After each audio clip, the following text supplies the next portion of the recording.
Get a deeper connection with the Cougars of BYU sports. God gives us a gift, and we use that gift until he takes it away. Deep Blue. Just sitting down afterward and being really tired and thinking like, wow, I just won the U.S. championship. This is Deep Blue. Here's your host, Jason Shepard. Thanks for tuning in for a new episode of Deep Blue. This is the show where we get to know the person behind the number that you see on the field or the court.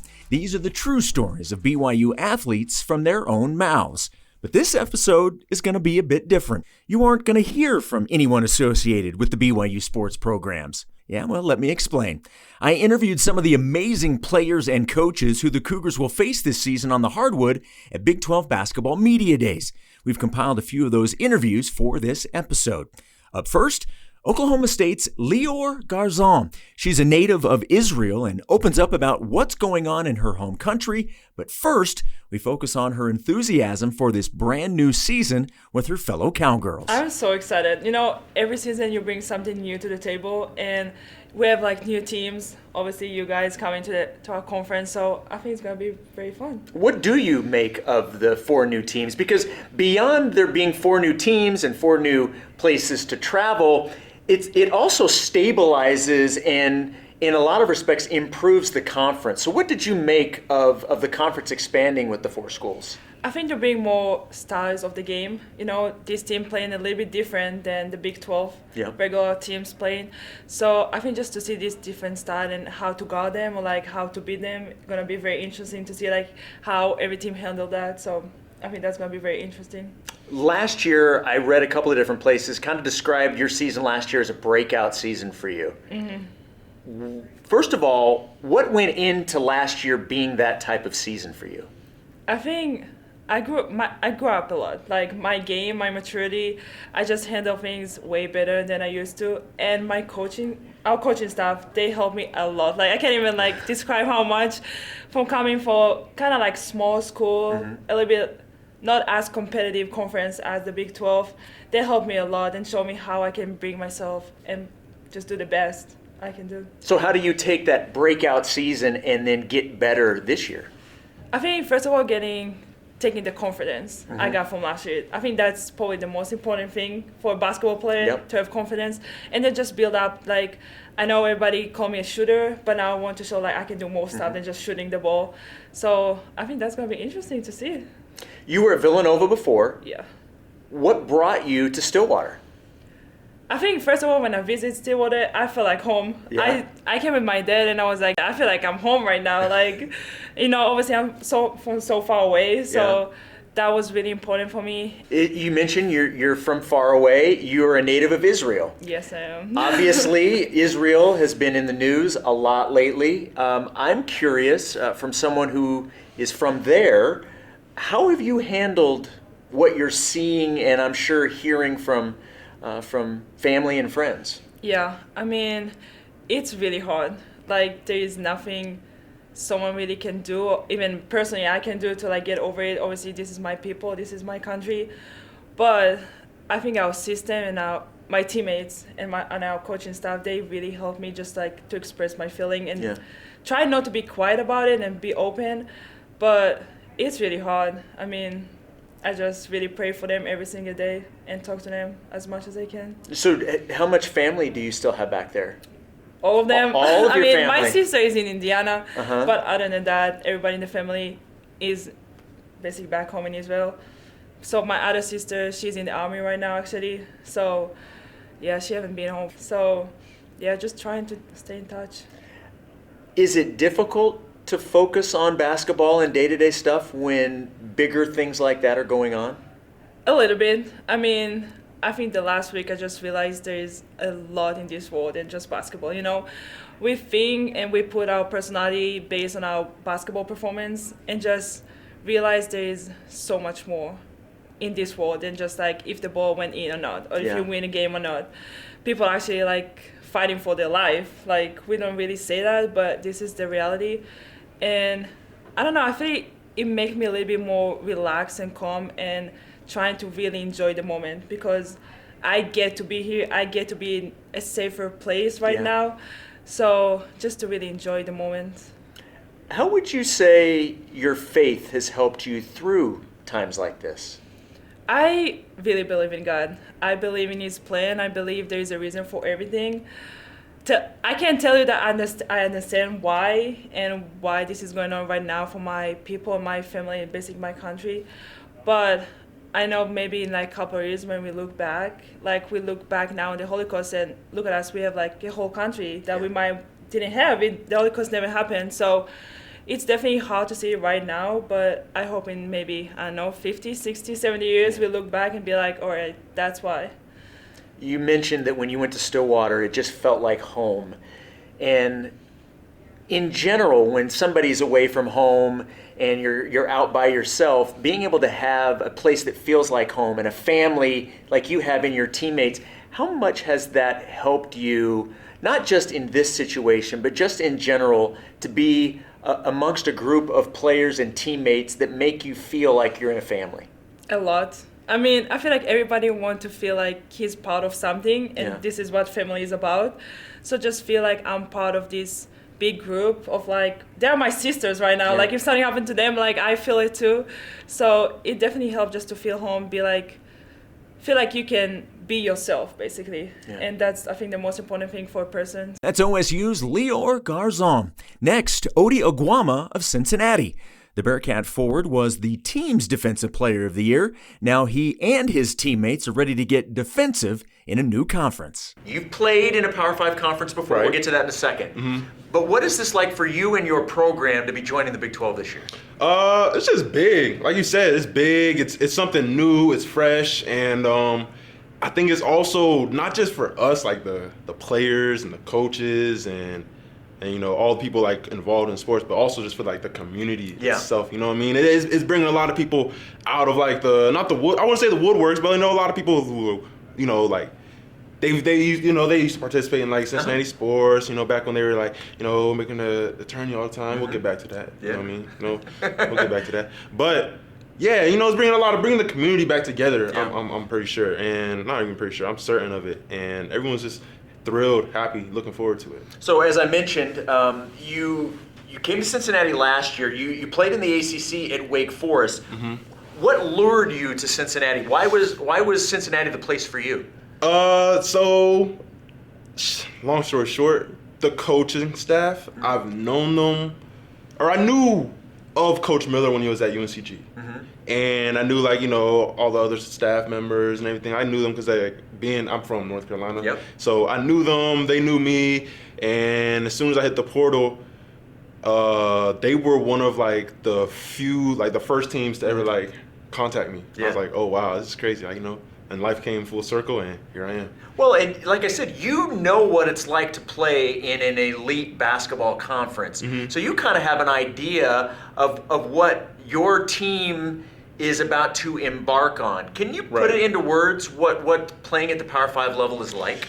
I'll say this. It's like you don't get a night off. You know what I mean? Yeah. Sometimes you may feel this team, bottom of the conference, we could chill. It's not going to be like that at all. And we all, my team, everyone knows this.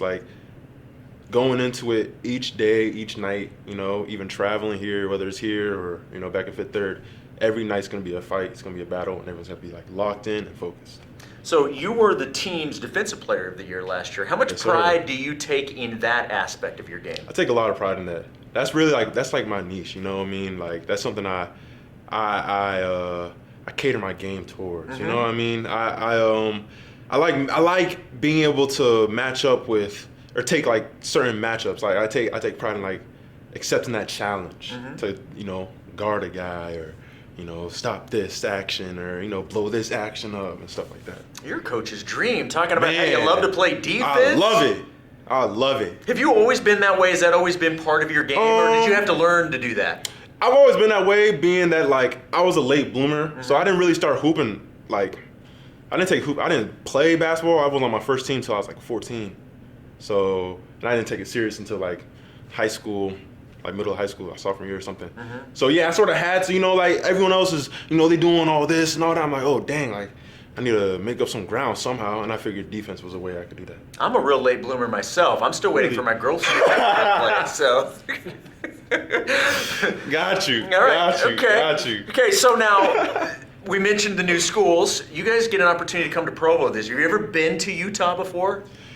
Ooh, yeah, no, I've been to Utah. I've been to Utah once ever, and it wasn't like a pleasant visit, being that we lost in the NIT tournament. But yeah, my one visit, first and last time in Utah. Okay. Oh no, not last. I'm lying. Yeah, not last. I'm lying.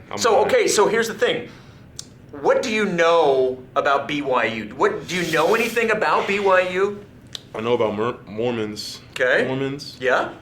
That's about it. Okay. Who is there any BYU basketball player that you can think of? Yeah, Jimmer. Okay. That's about it. Oh, and the GOAT himself, Tyler. Oh my gosh, that dude was a bucket. Oh yeah. I tell you, bro. Like walking bucket. Walking bucket. A humble bro. walking bucket.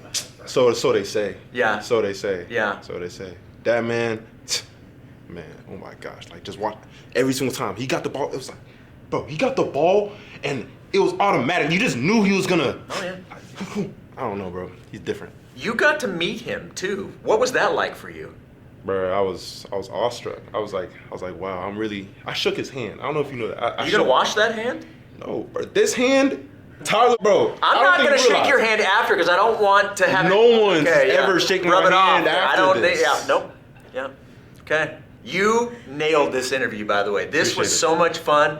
Good luck this year. Can't wait to see you in Provo. Thank you so much. Thank you.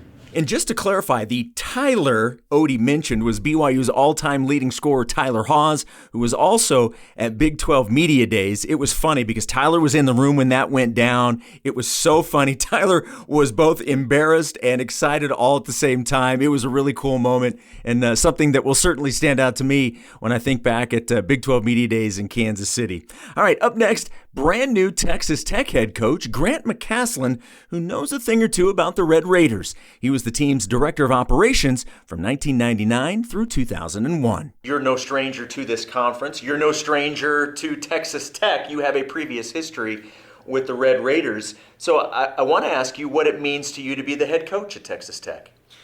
Yeah, people are like, hey, is this your dream job? And honestly, I try not to think about it in those terms. Just because of where you are and who you're with, you have relationships with people. And the previous head coach and all the head coaches have been there. It's not like you want them I wanted them to have success, right? But when you step into it and you get the opportunity, it is unique, all the things that aligned. One being my wife played soccer at Texas Tech.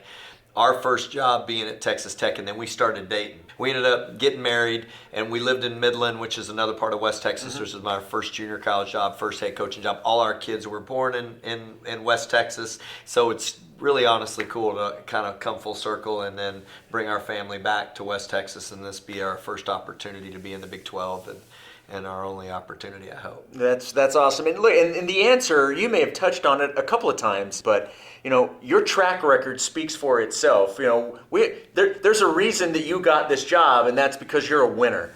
What was attractive about this job for you?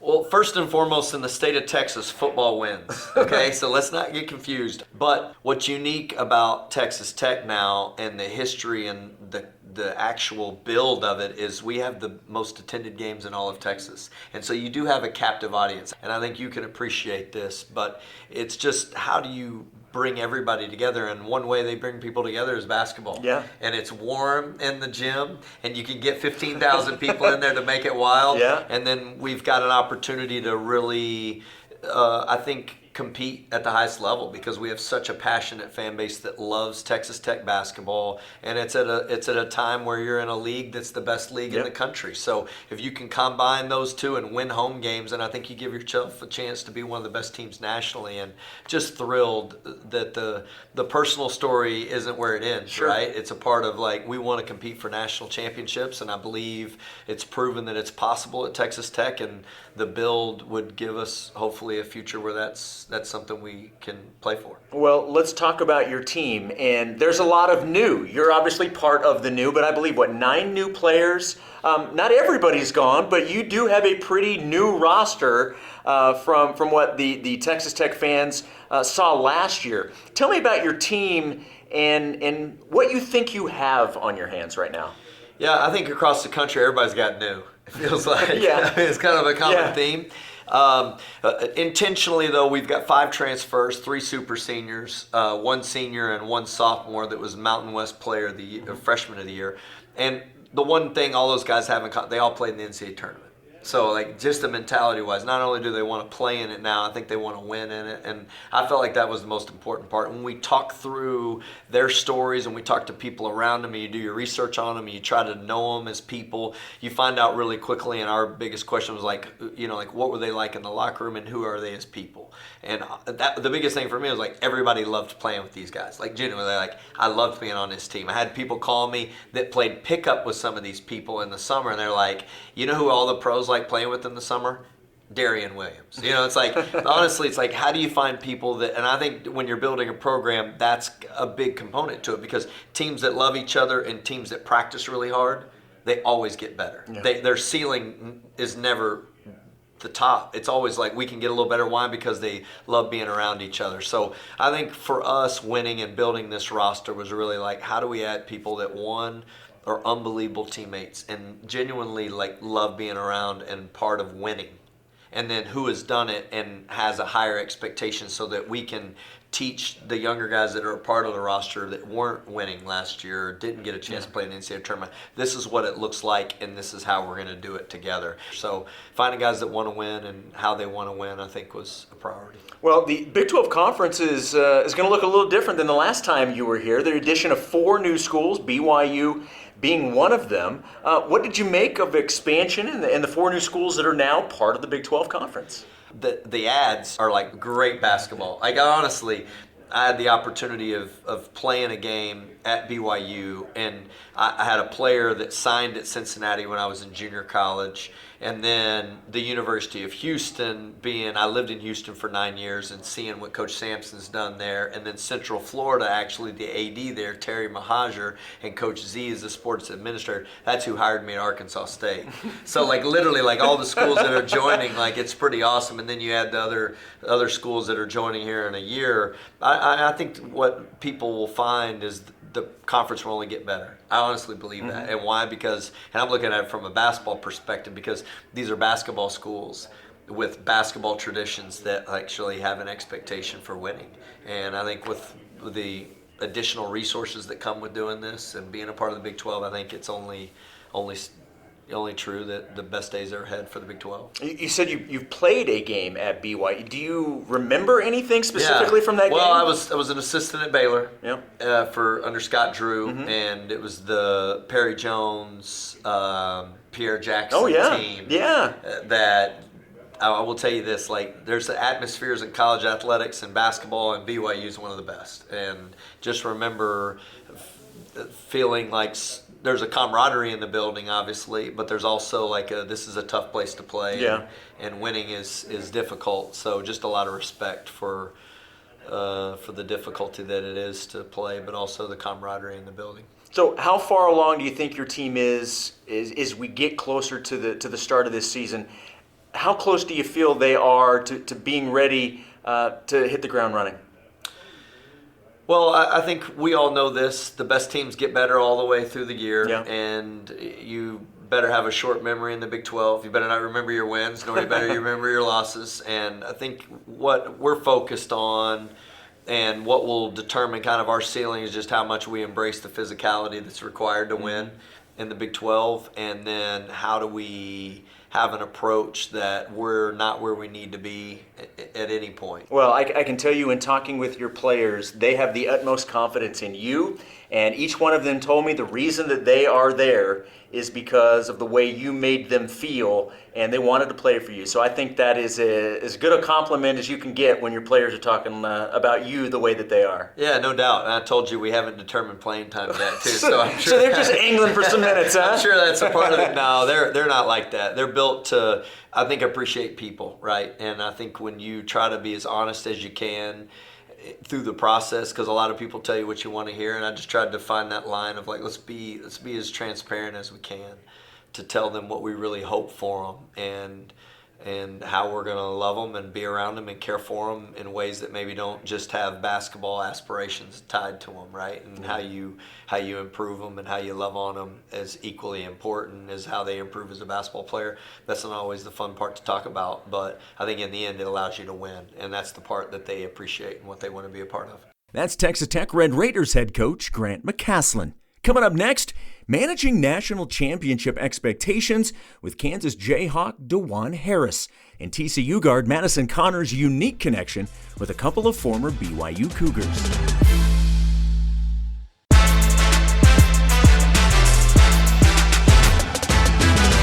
Welcome back to the Deep Blue Podcast. I'm your host, Jason Shepard. For this episode, we've compiled some of my favorite interviews from players and coaches from Big 12 basketball media days. Our next guest is Kansas guard and reigning Big 12 Defensive Player of the Year, Dajuan Harris.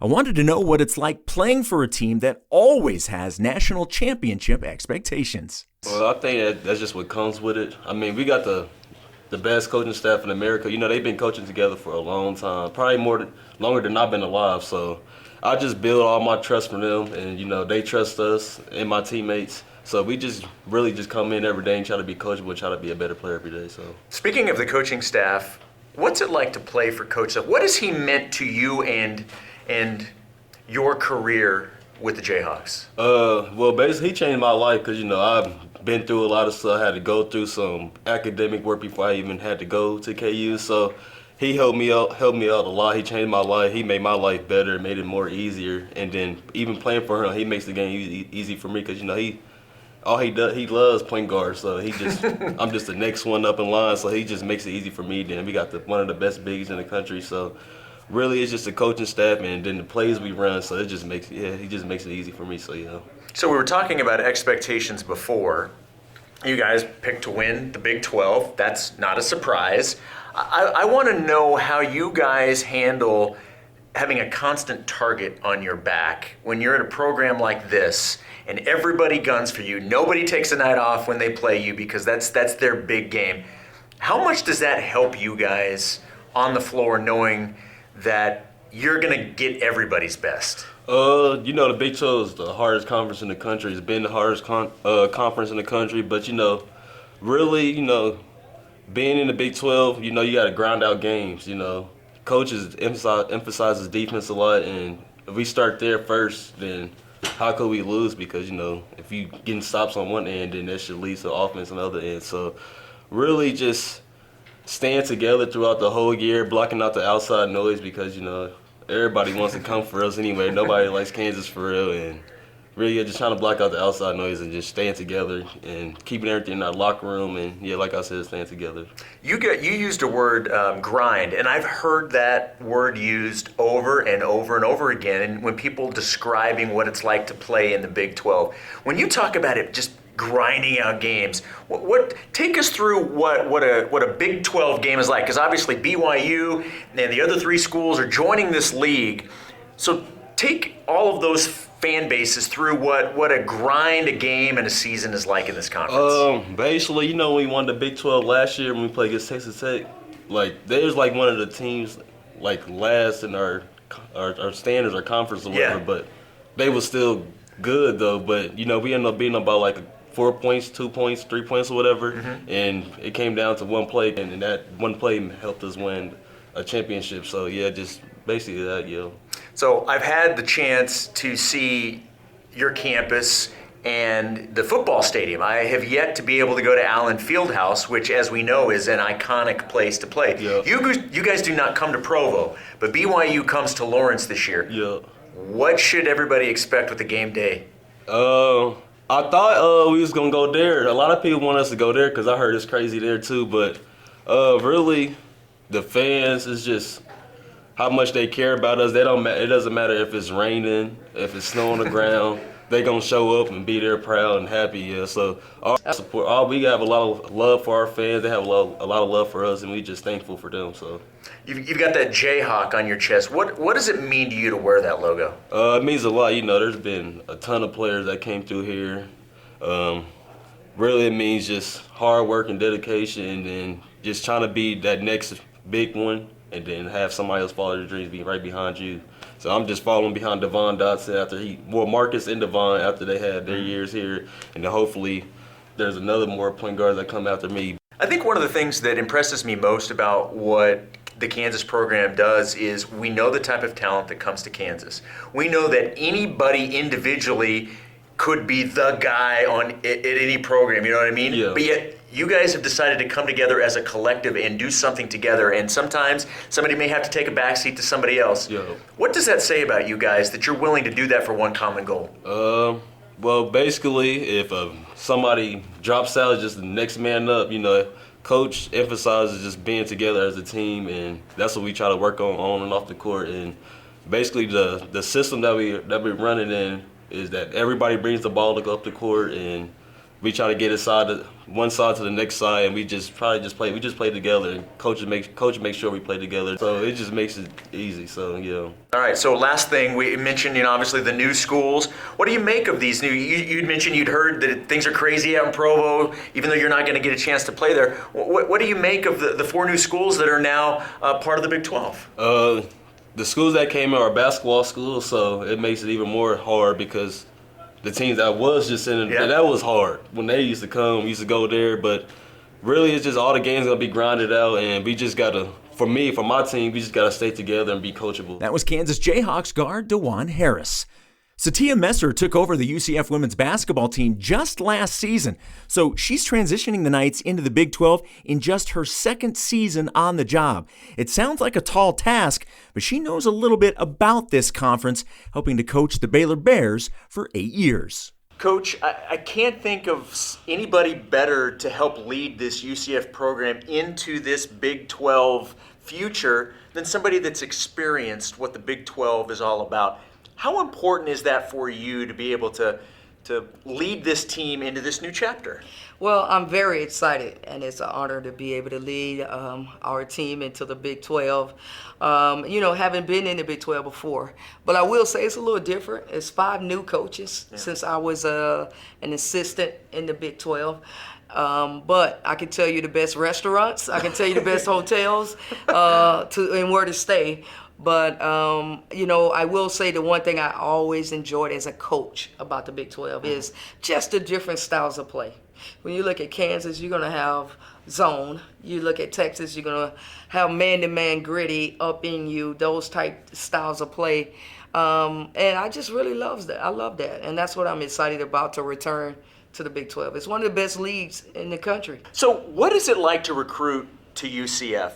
I admittedly, before BYU and UCF and all these schools were coming into the league, I did not necessarily realize how big UCF was in that area. Yeah. Talk to me about recruiting to UCF.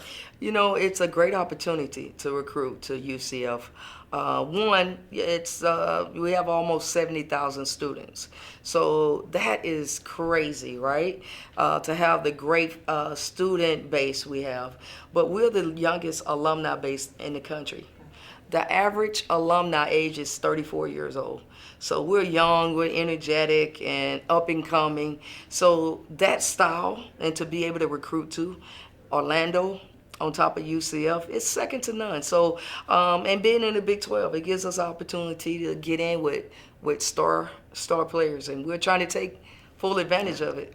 Well, the 4 schools that are coming in will always be linked together because you're beginning this journey as a group. Yeah. What are your thoughts on the other schools that will be joining the Big 12 this year? Well, I really admire them. I think they have some great head coaches. When you look at, of course, BYU, you look at Cincinnati, what Trina did at Memphis and Houston, the tournament run they made, it's really good. So I'm excited about that, and I think they're great schools. How is the program different heading into year 2 for you? The program is a lot different. So when we took the job in year 1, there was 5 players left. Most of them had transferred out or went with the previous staff to another university. So we had to hire a staff, get players out of the portal, and build a team. Put these people together and say, hey, Let's build chemistry. So for us, it's exciting. You know, our challenge is to get better, 1% better every day. And that's what we're working on. And the rest will fall where it may. All of your players have said what you just said, the 1% better every day. The other thing that they've all said is how much you're preaching defense. Yeah. How is the team responding to that? Well, they know if you don't play defense, you don't play. So you either respond or sit on the bench. But no, they're responding. They're buying into it because, you know, I've been in the Big 12. Some of my staff members have been in the Big 12, and we're telling them to win in the Big 12 and to win championships, you got to play D. Defense travels. So we have really got our players to buy into that, and so we're excited about it. The other thing that they've all talked about is that nobody wanted to be picked last, yeah. and that you guys have used that as motivation, that you've posted that to where the players see that every day. What went into the decision to do that and use that in that way? Well, because I thought, how would I feel if I was in their shoes, okay, as a player? I would want to go out and prove people wrong. If I see that every day in my mirror as I put on my jersey, you picked us at the bottom. We can only get 1% better and get to the top. If this team progresses like you want it to, in your mind, what does that look like? What is this team doing that's going to put it in position to be where you want it to be? Well, one, they're buying into us as a coaching staff. The chemistry is what we needed on the court. And to be what we want to be is we got to be a gritty defensive team. We got to get in the passing lanes. We got to get up on you. We got to deny the ball. We had to continue where we were and rebound it and get better. When it comes to offense for us, every night, it's all hands on deck. It could be a different person every night. Right now, we don't have that star elite offensive player, but we have players that can be elite each night. BYU fans, one thing that you will know, and certainly it's not every BYU fan, but in large part, BYU fans are very, very pro-Disney. Okay. So while BYU can go ahead and say that we have the mountains, you know, and that's something that we can promote, they're probably going to be a little jealous that you've got Disney World there. Are you a Disney fan? Do you go to Disney World? Do I go? You should ask my staff. Yeah. So I'm the youngest of 8, and I have 14 nieces and nephews. So as soon as they visit me, it's like, Auntie, Disney, Universal Studios. So yeah, I go to Disney a little bit too much. Okay. So I do go. I have a favorite ride. Do you have a favorite ride? At Universal Studios? At Disney World. Disney World. Mountain. The Matterhorn or Space Mountain? Space Mountain. Okay. Space Mountain. Well, you and I just became best friends. That's my favorite. Coach, thank you so much. This was an absolute pleasure. Thank you for taking a few minutes. Thank you, guys. Thanks. Thank you for having me. That again is UCF women's basketball coach Sytia Messer. Our final interview in this episode is with TCU's Madison Conner, who just happened to transfer to Fort Worth from the University of Arizona. You're from Chandler, so you're an Arizona kid. What brought you to TCU? What went into that decision? I feel like just the coaching staff, they have a purpose behind what they're doing, and seeing what they did at Sac State, just trying to change the program around, and we have everything that we need at TCU to have a great program, and I think Mark is the coach to do that. What do you add to this team? I say my shooting ability, just scoring at all 3 levels, but definitely spreading the floor and knocking down open threes. But you also have some NCAA tournament experience with Arizona. First of all, how much does that help you personally? But then how can you use that to help your teammates now in Fort Worth? Yeah, I feel like it was huge. I graduated early and actually was able to be a part of the team that went to the NCAA championship. So that was kind of a great experience. I was 17 years old in the NCAA championship, so that was a great experience to have, just learning and seeing what it takes to get to that level and play at that level and perform. So I feel like just having that experience and just honestly just like staying poised throughout the whole process. I'm seeing like you have to be consistent. Just because you're in the tournament doesn't mean that you play different than you do in your preseason games or anything. So kind of just taking every game the same. What did you think when you realized that Arizona was coming into the conference, that you'll be in the same conference with them? I got excited, honestly. I hope we get to go and play there and play in front of my family and some of the fans that I used to play in front of. So I feel like it'll be fun environment to play in for sure. Get to play against some of my old teammates and my old coaches, so exciting. Speaking of Arizona, you know the Barcelos. Alex, Amanda Barcelo. You actually played with Amanda, is that correct? Yeah, correct. So what's the connection with the Barcelos? I don't know. Me and Amanda played club ball together for one summer, and then me and Alex actually work out at the same place when we go back home. So I see him every once in a while when I go work out back home. So BYU is nothing new to you. You know about BYU, right? About BYU. All right. Yeah. So what do you know about BYU? Oh man, I really don't know that much about BYU. Utah. That's about it. I mean, you're from Arizona. Have you been to the state of Utah? I assume you have, but maybe not. I actually don't think I've been to Utah. Okay. Yeah. Okay. Well, you're playing home and away, so this will be an opportunity to come to Provo then for the very first time. First time. Yeah. First for everything, huh? Yeah, you can ask Alex and Amanda about what to expect when they come here. Yeah. All right. So, what does this season mean to you? What do you look forward to in this upcoming year? I'd say just proving people wrong. We're ninth in the conference, so it's a brand new team, brand new staff. So obviously, we have a lot to prove. We have to gel well as a team, learn how to play well together. So I feel like the Costa Rica trip that we got to take was huge for us with so many new people. But honestly, just kind of showing what we're capable of, and it's hard to flip a program around in 1 year, so we'll see what we can do. Well, Madison, thank you so much for taking a few minutes. I really enjoyed the conversation. And next time you see Alex or Amanda, make sure you tell them hello from us. All right, we'll do. TCU Horned Frogs guard, Madison Conner. That's going to do it for our Big 12 Media Days episode. My name is Jason Shepard. Josh Bergstrom and Ben Hall produced this episode. Deep Blue's senior producer is Cleon Wall.